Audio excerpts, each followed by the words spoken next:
Welcome, loyal fans. We are already up to the last race of this Manufacturers' Cup. My name is Matt Armstrong, and I will once again be your host for today.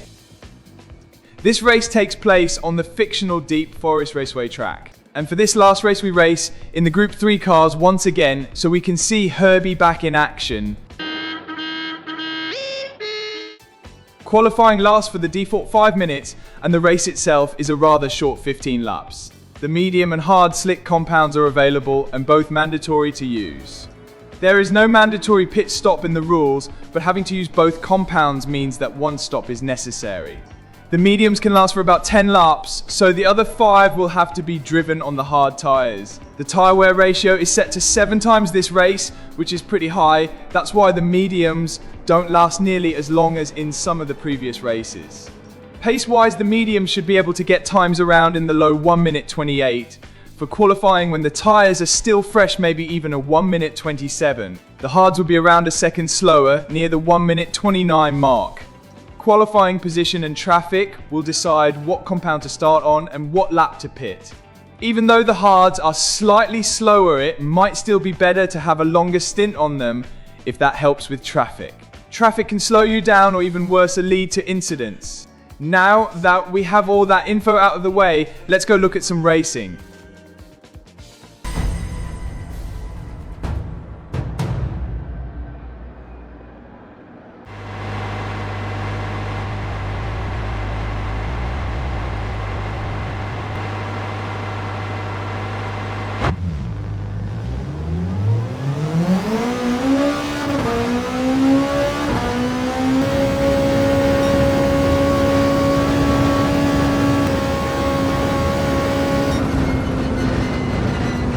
That was rather disappointing. Even though he created nice and clean air for himself by waiting until most drivers had left the pits, he couldn't string a good lap together. He also only got 2 laps in as opposed to the 3 laps everyone else had, because the one car that was in front of him was driving extremely slow in the outlap. A lot of improvements were made by others in that 3rd lap, bumping him from provisional 9th to way down in the pecking order. The driver on pole is making the results look way worse than they are as well, over 6/10 faster than 2nd place. Dordanov is actually only 2.5 tenths away from 4th place, a time he should most certainly be capable of driving as well. It's a big task to create something positive from this race from all the way down in 12th place. But we must not forget about the Herbie factor as well. So let's see what the race brings.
be a fast takeoff. Now.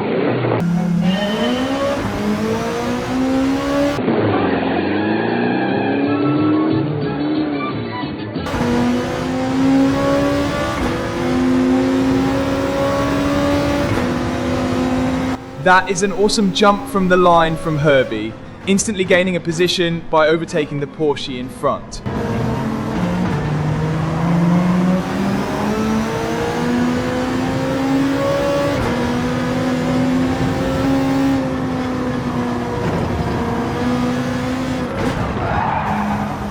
The Genesis in front went on the brakes extremely early. In these higher lobbies, you should be able to expect most drivers to drive more or less the same way. Same, but different, but still same. That was definitely not to be expected here. But luckily not too much harm is done, but it does cost Dordanov a place to the Porsche who moves back in front.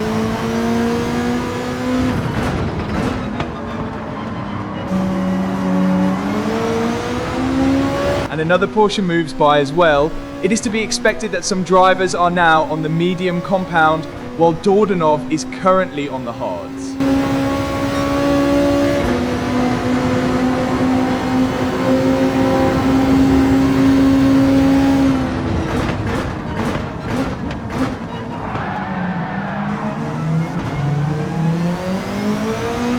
That was quite an incident there for Dordanov to profit from, and he gains 2 places. Let's take a look at what happened there.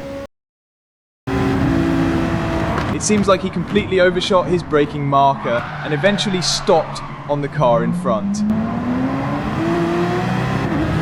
That is a nice 5-second penalty as punishment. And that is enough for him to rage quit out. Rage quit. You won't hear Dordanov complaining about gaining 3 places, but it is a quite sad for the innocent driver that got punted off.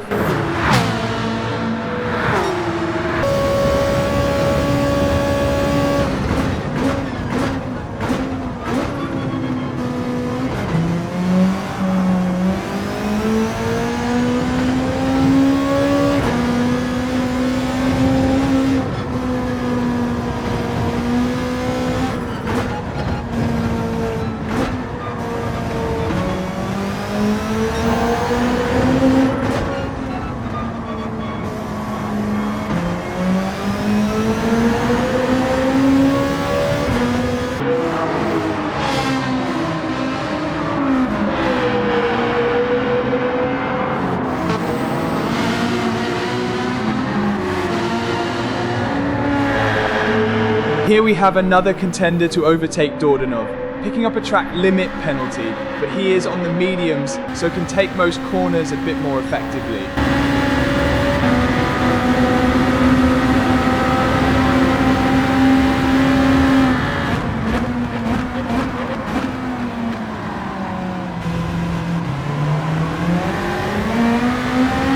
At least a nice clean overtake and not much time was lost here.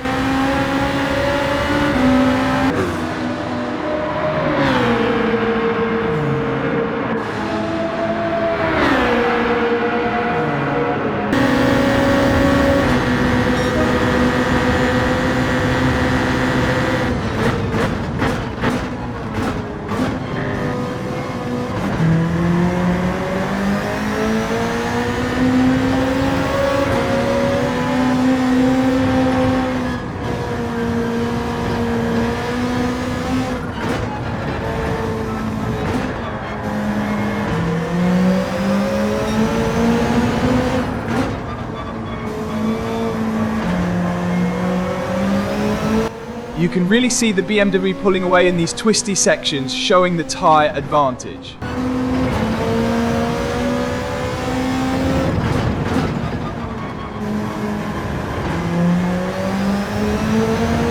Not much Dordanov can do here, but just hang in there and trust the process of strategy. His reasoning for starting on hards is that time lost in traffic will be on the slower compound versus drivers on the faster one. Then if all the drivers in front lose time battling on their mediums, he should hopefully be able to undercut them. He can do that when he pits early on and can take full advantage of the pace advantage of mediums in clean air while not battling too much. We will have to see if that indeed works out for him. But the pace advantage for drivers on mediums is largely wasted if they are stuck behind drivers on hards at least. That much is known. It is known. It is known.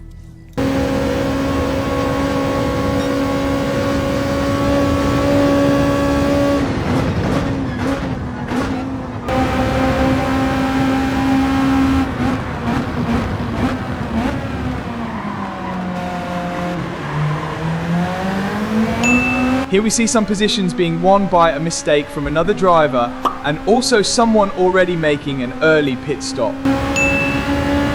Switching to mediums now will mean that you have to make them last for 11 laps. That is quite a challenge.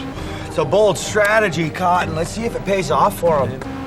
Pace in the early part has been pretty good for Dordanov, especially now he is in some clean air. Hopefully that will mean he has a decent advantage for the undercut when he pits at the end of this lap. It is now the end of the 5th lap, time to pit for medium tyres.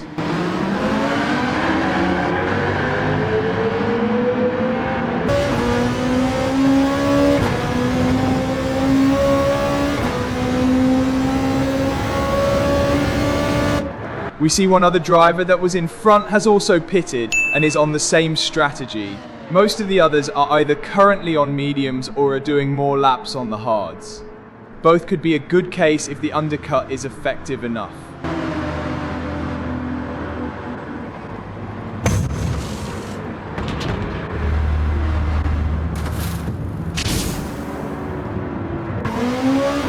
We see a few cars in front, but plenty of space in between. Let's pick up the pace and make up some time now.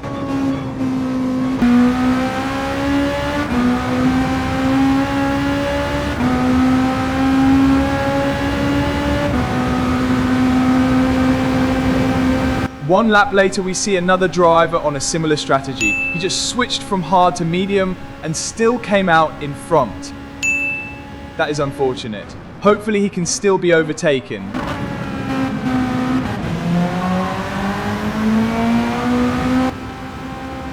Another lap later and we are back for some more action. In front of us we see a car coming out of the pits again.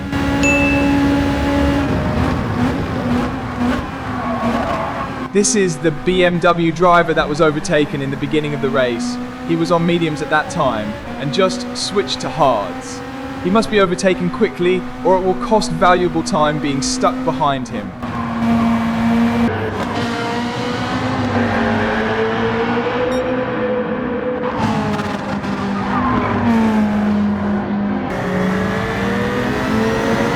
The BMW driver is still struggling for grip on the harder tyres.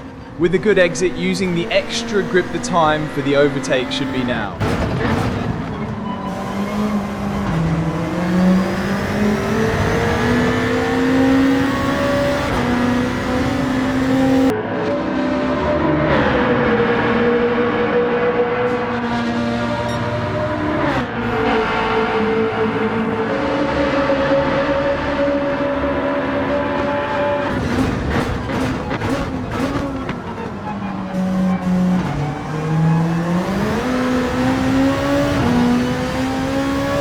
And that is the BMW in the rear view mirror.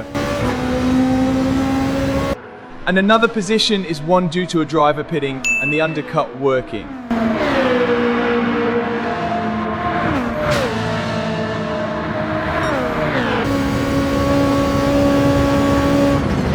Now it's a matter of closing the gap to the drivers in front to be able to gain more positions.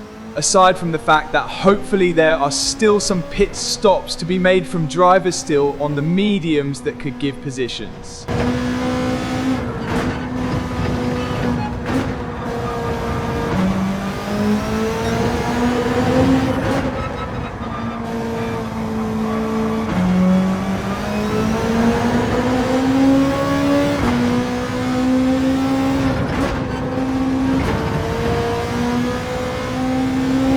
We can see the driver in front picked up a penalty.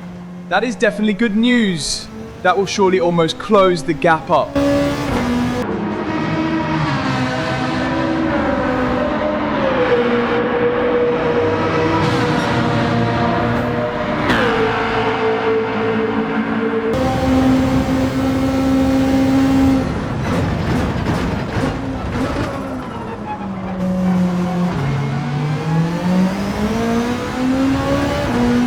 starting to get close enough to pick up a bit of slipstream. That should help with catching up.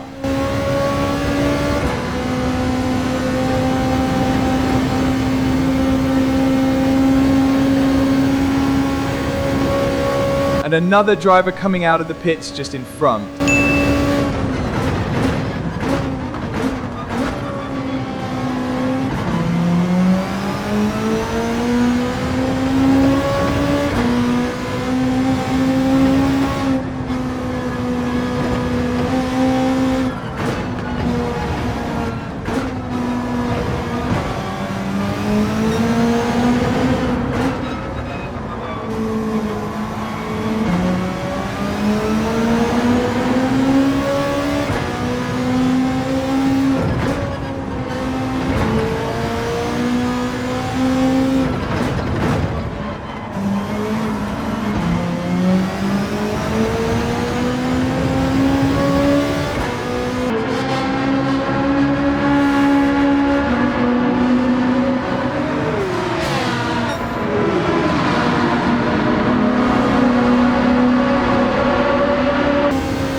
The Ferrari went for the move, but completely overshot the corner. Luckily, no car or driver was harmed by making this mistake. And another driver is successfully overtaken with strategy.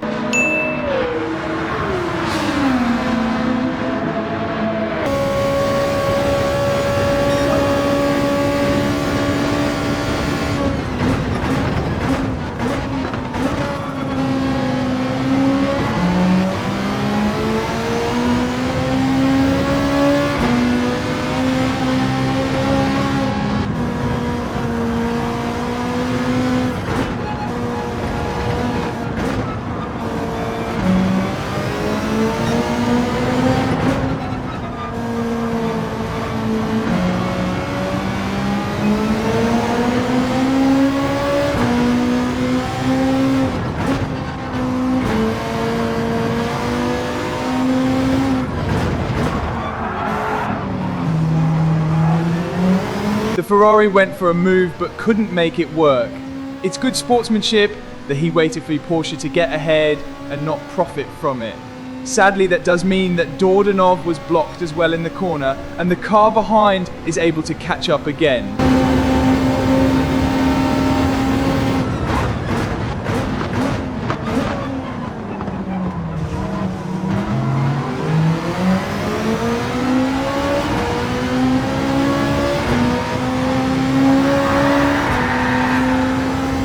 Oh my days, that was complete chaos.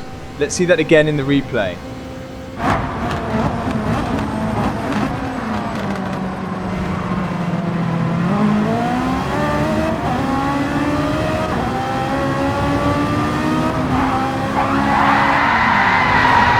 It seems the Ferrari clipped the grass and started sliding. The snap and correction of it made him hit the Porsche and they both flew off. How sad for them. But not for Dordanov, of course. You get nothing! You lose! Good day, sir! He is already up into 7th place now, but hopefully there is still some more to be gained. Up into the distance, we can see a group of cars. If they are this close, that usually means they are fighting each other. That might allow Dordanov to catch up and hopefully snag a position or two. Let's skip forward a bit until he is closer to them. Hello, Advent Skip! We jump towards the end of lap 13. The group of cars is getting a lot closer, and it seems they are real busy with one another. The Porsche in front seems to have picked up a penalty as well. That is definitely good news.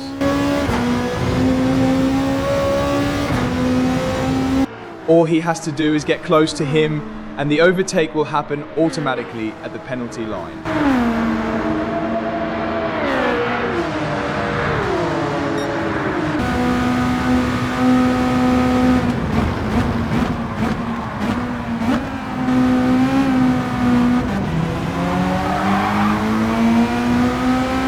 Well, that was unexpected. The Porsche went really slow into that corner. This is the same driver that pitted really early in the 4th lap. Let's do a quick comparison of tyre condition. As we can see, the extra lap and probably not being kind to his tyres is making a big difference here. That is a rather easy position gain.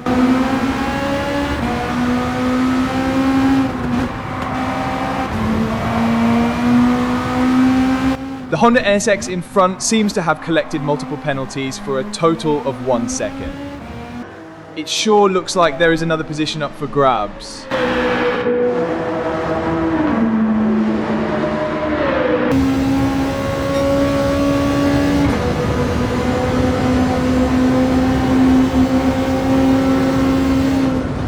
Yeah, there it is, up to 5th place.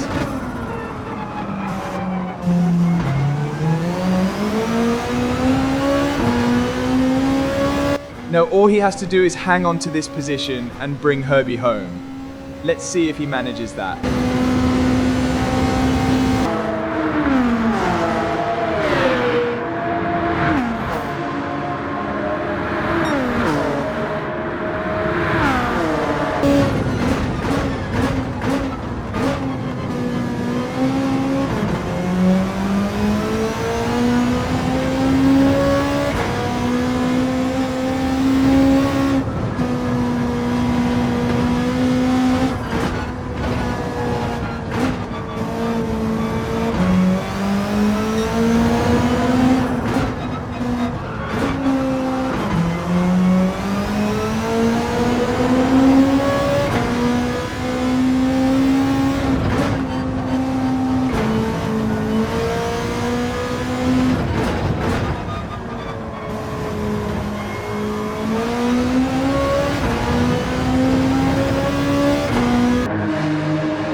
Beetle is mighty fast though.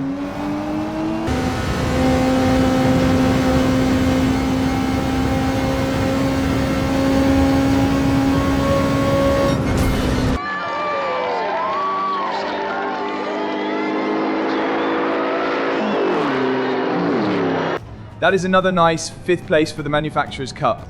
And once again, even though it might seem like it is possible to do the same in a next race with a better qualifying time, there are no guarantees.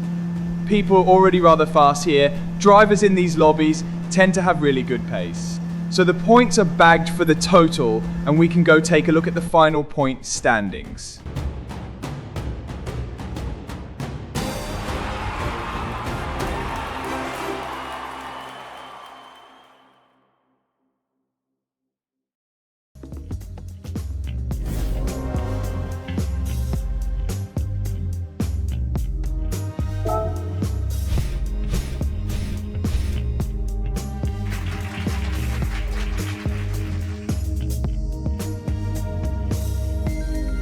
Sadly, just missed out on 5th place here due to Valerio Gallo driving a 3rd race and scoring big. But still a pretty good result and in between some pretty high ranked drivers. This was the Manufacturers' Cup for now. We will return when there is another cup. See you in the next one. Like a drug that I just can't deny.